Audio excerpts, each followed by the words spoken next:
Magandang hapon, mga followers at saka mga supporter. Shout out sa inyong lahat. Magandang hapon at nagluto ako ngayon ng tinulang manok.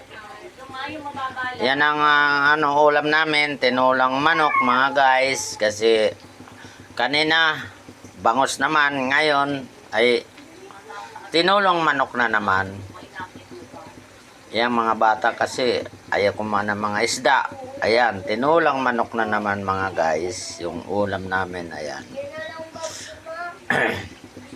Ayan. Hindi ko na sa inyo pinakita yung paggisa at saka kasi tama lang yung kasi mahirap yung sobrang haba ng video. Ayan mga guys. Yung ulam namin ngayong gabi, tinulang manok.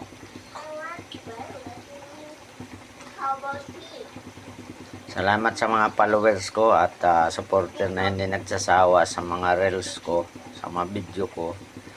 Hindi sila nagsasawa na mag-comment at magsuporta sa reels ko. Salamat sa inyong lahat.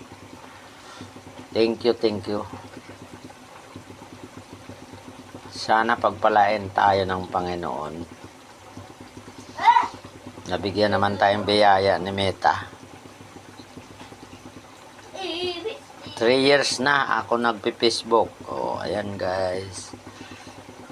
Hindi pa ako binibigyan ni Meta ng ng biyaya. Sabi nila tuloy lang. Tuloy. Sige. Ayan guys. Sana mayawang Diyos. Napagpalain tayo at makapag-share naman tayo sa mga kapwa natin. Makapag-share tayo kung sakaling magkaroon tayo ng biyaya ng Panginoon. Salamat at nang pagpalain silang lahat at ilayo sa mga sakit. Yan. Ilayo kami mag-anak, mga apo. Ilayo kami sa lahat ng sakit dahil napakahirap ang buhay ngayon mga guys.